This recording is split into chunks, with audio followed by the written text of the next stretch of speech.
Estados Unidos le apunta a la guerra para mantener la paz en su nueva estrategia militar.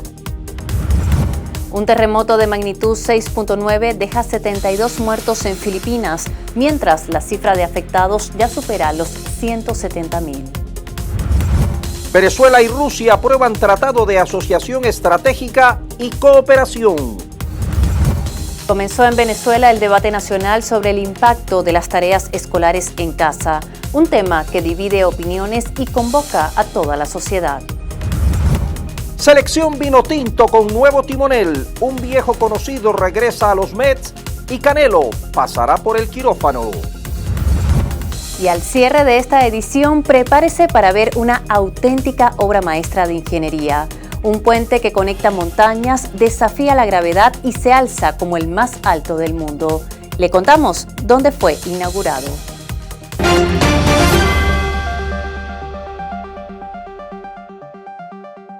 Mientras Estados Unidos habla de guerra para mantener la paz, aquí en Venezuela el gobierno firma el decreto de conmoción exterior. Bienvenidos a las noticias. Melanie. Ya listos para revisar lo más importante de la agenda informativa de los últimos días. Comenzamos. El jefe del Pentágono, Pete Hegseth, presentó una nueva estrategia militar de Estados Unidos y calificó la guerra como la única misión de su departamento. Durante una reunión urgente con generales y almirantes estadounidenses en la que estuvo presente el presidente Donald Trump, subrayó la urgencia de fortalecer la capacidad militar y aumentar las tropas de Estados Unidos. La única misión del renovado Departamento de Defensa, renombrado como Departamento de Guerra, dijo, será combatir, prepararse para la guerra y vencer. El titular prometió corregir décadas de declive en el ejército, culpando a políticos estúpidos y temerarios. Ya no habrá chicos con vestidos, culto al cambio climático y las ilusiones de género, porque eso se acabó, declaró. Hegseth también amenazó con asestar un golpe devastador a los enemigos si se atreven a desafiar a Estados Unidos, afirmando que el país debe estar listo para la guerra en defensa de la paz y que el pacifismo, según él, es peligroso e ingenuo. El presidente de Colombia, Gustavo Petro, dijo que su homólogo estadounidense, Donald Trump, merece la cárcel por seguir siendo cómplice de un genocidio, al referirse a lo que ocurre en Gaza. Además, se pronunció sobre la anulación de su visado estadounidense luego de participar en una marcha de protesta en Nueva York para condenar los ataques de Israel en el enclave palestino.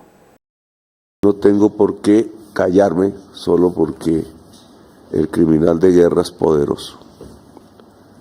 Si el señor Trump sigue siendo cómplice de un genocidio, como hasta el día de hoy lo es, no merece más sino la cárcel. Y su ejército no lo debe obedecer. Las Naciones Unidas no deben por qué seguir en Nueva York. El Consejo de Seguridad de Naciones Unidas, de los que somos ya casi miembros y presidiremos, y usted no tiene visa, ni yo tengo visa, entonces, ¿qué? Es una estupidez del gobierno de los Estados Unidos. Está quebrando el derecho internacional y no tiene derecho ni a quitarle la visa a nadie que vaya a hablar a Naciones Unidas o sobre temas que están en la discusión de Naciones Unidas. Esa es la ley mundial. La autoridad palestina recibió con satisfacción el plan de la administración estadounidense encabezada por el presidente Donald Trump, según informó la agencia de noticias pública WAFA. De acuerdo con el medio, la autoridad palestina reiteró su compromiso de trabajar con Estados Unidos y sus socios para alcanzar un acuerdo integral que incluya allanar el camino hacia una paz justa basada en una solución de dos estados. Naciones como Turquía, Pakistán y Arabia Saudita también saludaron la propuesta para poner fin al conflicto en el enclave palestino. Los países expresaron su predisposición a cooperar con Washington y las partes involucradas en el conflicto con el fin de alcanzar un entendimiento que permita un alto al fuego inmediato en Gaza. Aún resta saber el punto de vista de Hamas, quien solicitó precisiones sobre algunos puntos del plan.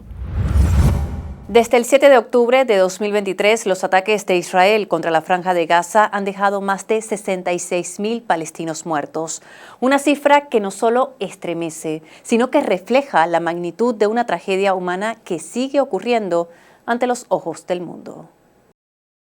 El anuncio lo hizo el Ministerio de Sanidad del Enclave el 28 de septiembre, pero esa cifra no lo dice todo, porque bajo los escombros y en zonas inaccesibles hay miles de cuerpos que aún no han sido recuperados.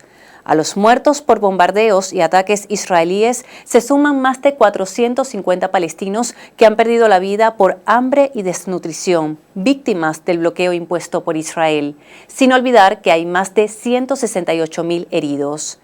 En medio de este panorama, el 29 de septiembre, las fuerzas israelíes lanzaron un ataque aéreo contra el edificio residencial más alto de Gaza, reduciendo la estructura a escombros, alegando que era usado por Hamás. El presidente Donald Trump ha otorgado a la nación de Qatar una notable garantía de seguridad, que podría incluir acudir en su defensa militarmente.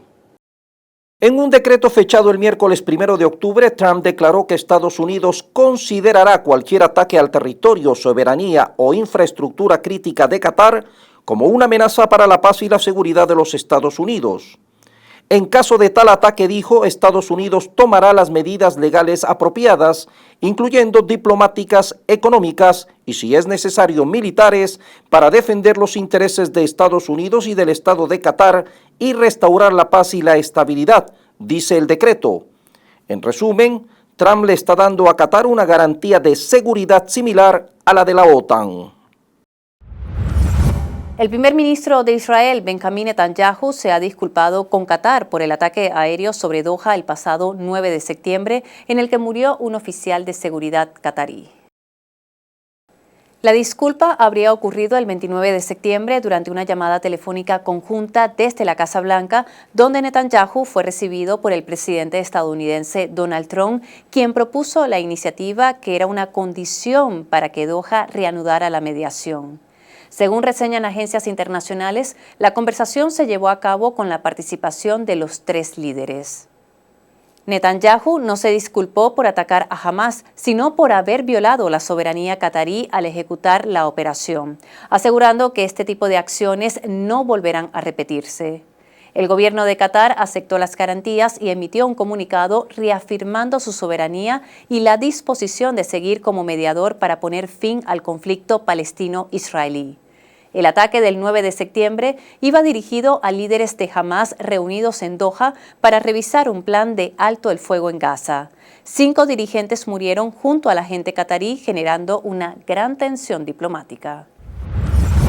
Y por primera vez en 7 años, el fantasma del cierre del gobierno, que cada año fiscal llama a las puertas del Capitolio, se transformó el miércoles 1 de octubre en una fatídica realidad. Decenas de miles de funcionarios de Estados Unidos dejarán de recibir su sueldo durante los próximos días, semanas o meses.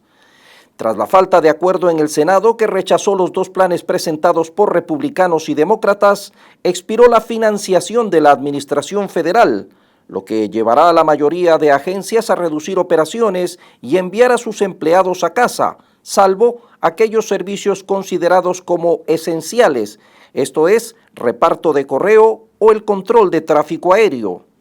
Donald Trump, por su parte, ya ha avanzado que aprovechará el cierre del grifo para llevar a cabo una nueva ronda de despidos masivos como parte de su cruzada contra la burocracia.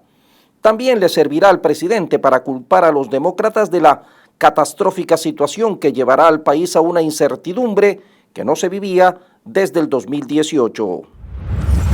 Perú cuenta con reservas de gas natural para asegurar la autonomía energética del país durante al menos 30 años más, gracias a la cuenca amazónica Madre de Dios, situada cerca de la frontera con Bolivia y Brasil. Perú es el segundo mayor productor de gas natural de Sudamérica, con 1.300 millones de pies cúbicos al día, procedentes mayormente de la cuenca de Camisea en la selva amazónica de la región de Cusco, que opera la empresa argentina Pluspetrol. Según un comunicado del Ministerio de Energía y Minas, los recursos prospectivos del país andino en gas natural superan los 43 billones de pies cúbicos. De ese total, el 42% lo representa la Cuenca Madre de Dios, situada entre las regiones sureñas de Madre de Dios y Puno, donde ya se realizaron estudios técnicos en el pasado que abren la posibilidad de incrementar ese potencial. El número de víctimas mortales por el terremoto de magnitud 6.9 en Filipinas aumentó a 72 y la cifra de afectados supera los 170,000. En la noche del 30 de septiembre, el centro de Filipinas fue sacudido con fuerza. El sismo dejó más de 300 heridos y provocó graves daños en la isla de Cebú, donde viven más de 3 millones de personas. El temor a las réplicas y al colapso de estructuras obligó al hospital provincial a sacar a los pacientes al exterior para que recibieran tratamiento.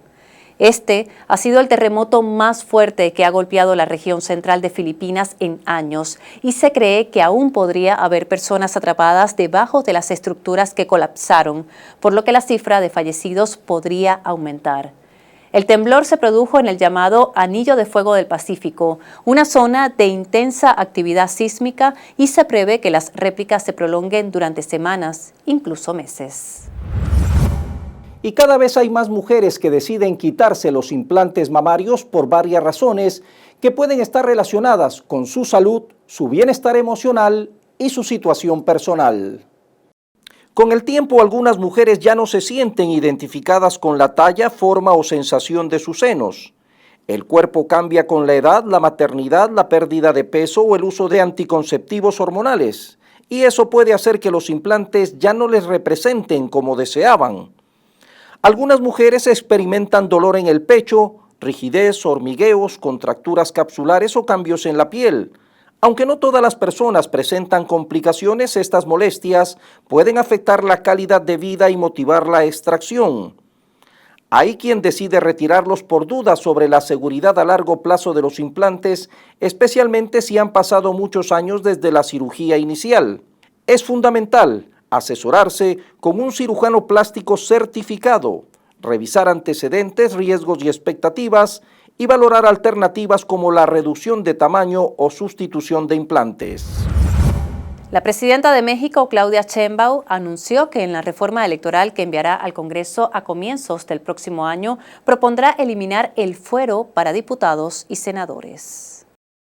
De hecho, de una vez les digo, en la propuesta de que la que por lo menos, porque yo también voy a ir con la comisión presidencial a decirles cuáles son algunas de mis ideas, es que se elimine el fuero de los diputados y senadores en la propuesta que se va a presentar de reforma electoral. Pero mi opinión, que la voy a hacer por escrito a la comisión, aquí la enseñaré, es que no haya fuero. ¿Por qué tiene que haber fuero? Eso es del pasado. La presidenta no tiene fuero. Pues también los diputados y senadores no deben tener fuero. Un nuevo exoesqueleto robótico salido de China está cambiando la manera en que pensamos sobre caminar. No es ciencia ficción, es una tecnología real que promete mejorar la vida de muchas personas y al mismo tiempo suena a futuro cercano en el nuestro día a día. El dispositivo es ligero, cómodo y sencillo de usar. Se coloca con facilidad en las piernas y la espalda sin necesidad de una gran operación ni ajustes complicados. Según los primeros usuarios, la experiencia es sorprendente. Al ponérselo, la sensación de libertad es casi instantánea. Uno de los beneficios más mencionados es la reducción de fatiga en trayectos largos, lo que podría facilitar caminatas por parques, paseos por la ciudad o trayectos diarios para ir al trabajo. Otra gran virtud es la versatilidad. Sirve tanto para personas con necesidad de apoyo como para quienes buscan un pequeño impulso para realizar actividades recreativas. Además, su diseño se adapta a distintos tamaños y estilos de vida sin perder rendimiento. En la práctica, esto podría traducirse en menos dolor de espaldas tras jornadas largas y una mayor independencia para moverse, sin depender tanto de ayuda externa. Más de 400 personas fueron detenidas y cerca de 300 resultaron heridas en los enfrentamientos que se desataron en Marruecos, donde una serie de manifestaciones exigen mayor justicia social. Los choques se produjeron tras 5 días de protestas no autorizadas convocadas por el grupo Gen Z212. El movimiento nació en la plataforma Discord y se describe a sí mismo como un espacio de debate sobre cuestiones que afectan a todos los ciudadanos, como la salud, la educación y la lucha contra la corrupción. Rusia y Ucrania realizaron un nuevo intercambio de prisioneros de guerra según la fórmula 185 por 185. Además, fueron repatriados 20 civiles rusos retenidos por Ucrania. A pesar que las negociaciones para poner fin a la guerra entre ambos países siguen estancadas, estos gestos humanitarios no se detienen. La activista climática sueca Greta Thunberg y otros pasajeros a bordo de una flota de barcos de ayuda con destino a Gaza fueron detenidos el pasado 1 de septiembre por fuerzas israelíes luego de que más de una docena de embarcaciones de la flotilla global Summut fueran interceptados, provocando graves protestas mundiales. La flotilla intentaba romper el bloqueo israelí de Gaza que dura 18 años y llevar ayuda al enclave mediante barcos que zarpan de puertos del Mediterráneo. Desde el 1 de octubre, Rusia tomó las riendas del Consejo de Seguridad de la ONU. El país euroasiático se pone al mando del órgano más poderoso en materia de seguridad internacional, con el embajador Vasily Nevencia al frente. Rusia releva a Corea del Sur y en noviembre tomará el turno Sierra Leona. Durante este mes, Moscú marcará la agenda, decidirá qué temas se discuten y cómo se organizan los debates. Y en un contexto global tan tenso, no es un detalle menor. Recordemos que la presidencia rota cada mes entre los miembros, siguiendo el orden alfabético en inglés. La policía alemana arrestó a 3 presuntos miembros de Hamas que presuntamente adquirían armas para asesinatos contra instituciones israelíes o judías, indicaron los fiscales alemanes en un comunicado el pasado miércoles 1 de septiembre. Según la fiscalía, estarían involucrados en la adquisición de armas de fuego desde al menos el verano boreal de este año para ser utilizadas en atentados, aunque se desconoce los lugares escogidos. El presidente de Colombia, Gustavo Petro, ordenó el 1 de octubre la expulsión inmediata de la delegación diplomática de Israel en Bogotá, después que la nación hebrea interceptara en aguas internacionales la flotilla global Summut que llevaba ayuda humanitaria a Gaza para intentar romper el bloqueo marítimo y detuviera a 2 ciudadanas colombianas. Petro calificó la acción como un nuevo crimen internacional de Netanyahu y anunció la ruptura del Tratado de Libre Comercio con Israel. Un golpe directo a las relaciones bilaterales que ya venían tensas desde hace meses. Los trabajadores de la casa de empeño más importante de México iniciaron el 1 de octubre una huelga nacional al denunciar incumplimientos en el contrato colectivo del sindicato. Fundada en 1775 y con cerca de 3.000 trabajadores en sus 300 sucursales, ha sido la caja chica de miles de mexicanos en sus momentos de apremio económico. El gobierno puso a disposición de las partes mecanismos de conciliación y diálogo. Más de 40 personas murieron y unas 150 resultaron heridas tras una estampida ocurrida el 27 de septiembre durante un mitin político en el sur de India. El caos se desató en segundos y el resultado fue devastador. Según la policía, todo comenzó cuando varios asistentes subieron a un tejado para tener mejor vista del acto. La estructura no resistió y se vino abajo cayendo sobre la multitud, generando una reacción en cadena que terminó en estampida mortal. Entre las víctimas hay 10 niños y 18 mujeres. El gobierno ha abierto una comisión para investigar lo ocurrido y determinar responsabilidades. Una niña de apenas 2 años fue elegida como la nueva diosa viviente de Nepal, por lo que fue llevada en brazos por su familia desde su casa en un callejón de Katmandú hasta un palacio templo el pasado 30 de septiembre durante el festival hindú más largo e importante del país. Aryatara Sakya fue escogida como la nueva Kumari o diosa virgen en reemplazo del actual, quien según la tradición se convierte en una simple mortal al llegar a la pubertad. El presidente del gobierno español, Pedro Sánchez, confirmó que va por la reelección en 2027. Lo dijo sin rodeos y con confianza. ¿Así que usted liderará a los socialistas en las elecciones de 2027? Sí, definitivamente lo haré. Esto es algo de lo que ya hablé con mi familia y con mi partido. Y si me lo permiten, tengo confianza en que puedo repetir la mayoría para seguir con el trabajo hacia adelante. Jane Goodall, cuya trayectoria como primatóloga contribuyó a ampliar la comprensión mundial del comportamiento y las emociones animales, en especial los primates, falleció a los 91 años el pasado miércoles 1 de septiembre. Sus estudios de campo con chimpancés no solo rompieron barreras para las mujeres y cambiaron la forma en que los científicos estudian a los animales, sino que documentaron emociones y rasgos de personalidad en estos primates que difuminaron la línea entre los humanos y el reino animal. La mayoría de la Asamblea Nacional Venezolana ratificó el Tratado de Asociación Estratégica y Cooperación con Rusia, ratificando la solidez de las relaciones entre los dos países.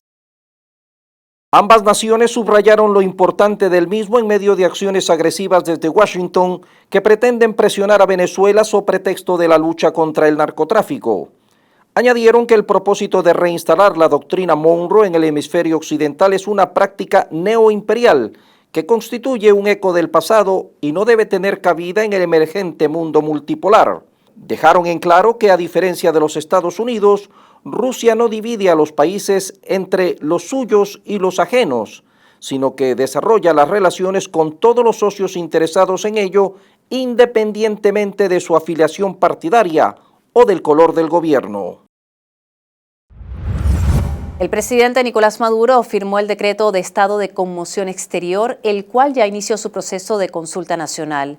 Se trata de una figura jurídica contemplada en la Constitución que se activaría de forma inmediata si Estados Unidos ataca militarmente a Venezuela.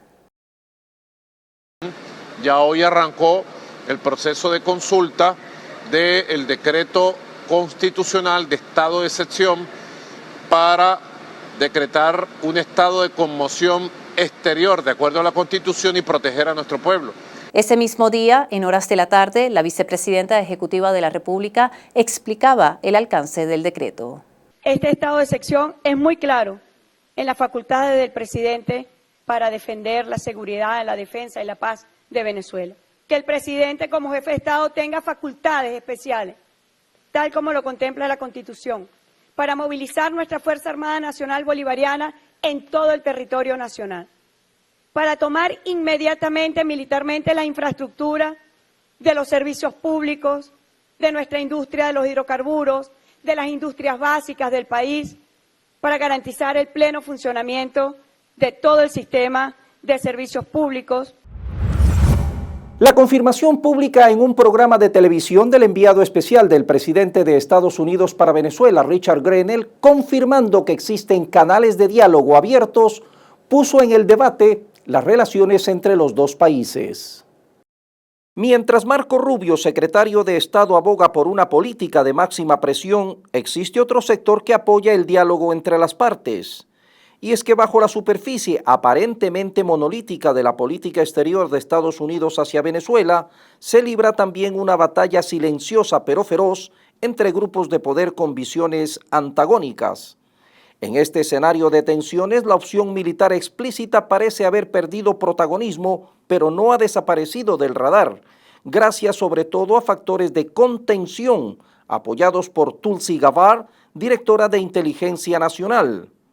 Actores como Grenell, entre otros, incluso los representantes de las petroleras, forman parte de este gran diálogo táctico con los Estados Unidos. Hace poco, el ministro de Educación reflexionó que en muchos casos las tareas escolares podrían estar generando estrés y conflicto familiar. Incluso confesó que estuvo tentado a eliminarlas, pero prefirió que el tema fuera llevado a un debate nacional. Pues bien, desde el 1 de octubre comenzó ese gran debate público sobre el impacto de las tareas en casa con la participación de universidades, docentes, estudiantes, ONGs y movimientos sociales. Entiendo que hay posiciones encontradas. Hay preocupación de algunos investigadores que me han hecho llegar sus trabajos del nivel de tensión e incluso en algunos hogares del nivel de violencia que puede generar o que está generando en algunos hogares. Hay otra preocupación por algunos sectores del juego económico que se está generando en torno a las tareas, ¿no? Y incluso en algunas escuelas la competencia. ¿Quién mandó a hacer la mejor maqueta? ¿Quién mandó a hacer el mejor paraván? Le otro nombre, ¿cómo es que lo llaman? ¿Ah? Landbook. Entonces es una cosa que mandan a hacer y no, ya no es que la hizo la mamá por el niño, no es que no la hace el niño, no la hace la mamá, sino que hay empresas en redes sociales.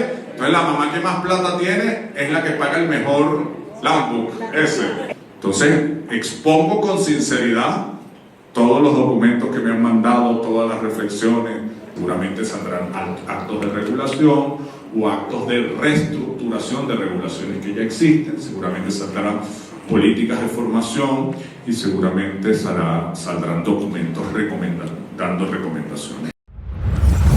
El Fondo de Inversión Petrolera realizará a partir del 10 de octubre la colocación de acciones en el mercado de Bolsa de Valores de Caracas para financiar actividades del sector de hidrocarburos, industrializar derivados y fortalecer la cadena de valor tanto del petróleo como de gas. El Fondo de Inversión Petrolera realizará a partir del 10 de octubre la colocación de acciones en el mercado de Bolsa de Valores de Caracas con el fin de financiar actividades del sector de hidrocarburos, industrializar derivados y fortalecer la cadena de valor del petróleo y gas.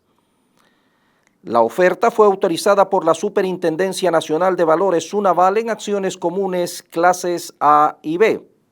El propósito: financiar e invertir en prestadores de servicios e insumos de los sectores petrolero, gasífero, químico, metal mecánico y tecnológico. En suma, los recursos se destinarán a la capitalización de empresas que fortalezcan las cadenas de valor del sector. El monto de la inversión mínima para participar en el fondo empieza desde los 4.000 bolívares por acción o su equivalente en dólares en su fase inicial. Organizaciones dominicanas rechazaron la decisión del gobierno de Luis Abinader de excluir a Venezuela, Cuba y Nicaragua de la Cumbre de las Américas a efectuarse los días 4 y 5 de diciembre del 2025 en Punta Cana, República Dominicana. A través de un comunicado calificaron como vergonzosa la decisión del gobierno de Abinader porque no responde a los principios de la Constitución, del derecho internacional ni al espíritu de hermandad entre los pueblos. Por primera vez, los inhaladores para pacientes asmáticos serán fabricados en Venezuela. Esto tras la inauguración del laboratorio GEMA en el estado Miranda. Después de 25 años se abre un nuevo laboratorio en nuestro país para la fabricación, la producción de fórmulas farmacéuticas, no antibióticas, como me han explicado en el recorrido. Lo otro es que tiene que ver para los pacientes asmáticos. Es la fabricación de los inhaladores en Venezuela, que hasta el momento han sido siempre importados. Así que saludamos la apertura de este laboratorio. Durante la 62ª reunión del Comité Ministerial Conjunto de Monitoreo de la OPEP y OPEP Plus, efectuado el 1 de octubre, Venezuela ratificó su compromiso por un mercado de petróleo equitativo y beneficioso. Ante las tensiones comerciales, desafíos geopolíticos y sanciones unilaterales, Venezuela resalta la importancia de una producción de crudo mucho más equitativa para el beneficio de los pueblos adaptados a la transición energética. Desde el 1 de octubre, más de 170 ferias navideñas fueron instaladas en todo el país como parte del arranque oficial de la temporada decembrina en Venezuela. Estamos hablando de más de 177 ferias a nivel nacional, donde vamos a tener expositores en el área de textil, gastronomía, accesorios navideños, pintura, juguetes, materias primas para la realización de las hallacas, de nuestras hallacas, adornos navideños, artesanía, calzado, ropa. El presidente Nicolás Maduro dio la bienvenida a la Navidad en Venezuela el pasado 1 de octubre con paz, felicidad y seguridad, rindiendo homenaje a toda la población. En homenaje a ustedes, dijo, en agradecimiento a ustedes arranca la Navidad para todos y todas, indicó el mandatario nacional a través de un mensaje publicado en sus redes. En el post, el jefe de Estado subió un video en donde se aprecia la alegría de los venezolanos al iniciar esta celebración de mucho significado para la población. 5 aviones de combate de Estados Unidos fueron detectados cerca de las costas de Venezuela. Aquí dentro de la región del FIR Maiquetía, de la región de información de vuelo de Maiquetía, más de 5 vectores los hemos detectado, con características de vuelo de 400 nudos y volando a una altura de 35.000 pies. ¿Qué indica eso? Son aviones de combate, que el imperialismo norteamericano se ha atrevido a acercarse a las costas venezolanas. El ministro de Industrias y presidente del Centro Internacional de Inversión Productiva, ALESAP, destacó la nueva etapa de cooperación productiva que vive Venezuela. Puso como ejemplo la inversión de $10 millones en una fábrica de cereales que modernizó equipos, adquirió materia prima y fortaleció la logística de distribución, lo que permitirá aumentar su producción a finales de año al 85% en su capacidad instalada y en muy poco tiempo llegar al 100%. La selección de fútbol vinotinto cuenta ya con nuevo timonel. Un viejo conocido regresa a los Mets de Nueva York y Canelo pasará por el quirófano. El exfutbolista Osvaldo Vizcarrondo dirigirá de manera interina a la selección vinotinto, informó la Federación Venezolana de Fútbol. El exdefensor de 41 años dirigirá los partidos amistosos contra Argentina y Belice a jugarse el 10 y 14 de octubre en los Estados Unidos. Vizcarrondo tendrá como ayudantes a Fernando Aristeguieta, entrenador del Caracas, y Mario Rondón, asistente técnico de la selección sub-17. El venezolano Carlos Mendoza regresa como manager de los Mets en el 2026. Así lo confirmó el gerente general del equipo, David Stern, un día después de que el equipo fuera eliminado de la contienda por la postemporada con una derrota en el último juego de la campaña ante los Marlins. Además del regreso de Mendoza, Stearns afirmó que el equipo tomará decisiones sobre sus coaches en la próxima semana, luego de una evaluación de todo el cuerpo técnico. Con el recuerdo aún fresco de su contundente derrota ante Terence Bud Crawford en Las Vegas en septiembre, donde se dio todos sus títulos de la categoría supermediana, el boxeador mexicano Saúl Canelo Álvarez recibió otra mala noticia: deberá ser operado. El púgil de 35 años pasará por el quirófano para someterse a una cirugía en uno de sus codos el próximo 23 de octubre, confirmó su equipo de relaciones públicas. Sin duda, no es el cierre de año que Saúl Canelo Álvarez tenía en mente.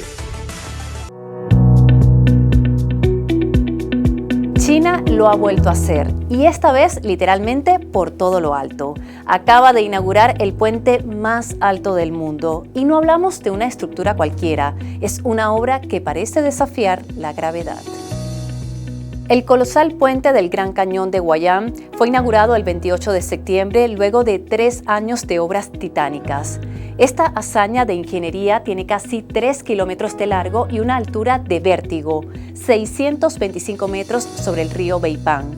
Lo que antes tomaba 2 horas de viaje, ahora se recorre en apenas 2 minutos. Pero lo más espectacular llega cuando cae la noche. El puente del Gran Cañón se convierte en un espectáculo visual. Una pared de luz envuelve el paisaje y de la cascada surgen súbitamente imágenes de peces. Este nuevo puente es clave para la conectividad regional y se convierte en símbolo de la innovación tecnológica china, perfilándose como uno de los hitos más impresionantes en la historia de la infraestructura moderna. Cada 4 de octubre recordamos el Día Mundial de los Animales. Una fecha promovida por la Organización Mundial de Protección Animal con el objetivo de frenar la extinción de muchas especies. La intención, recordarnos que aunque somos la especie más evolucionada, eso no le quita los derechos y protección al resto de los animales del planeta. Todos, Melanie y amigos, formamos parte del ciclo de la vida y la destrucción de cualquier especie genera a su vez grandes estragos en la naturaleza. Así, despedimos esta dinámica global. Nos vemos en una próxima edición.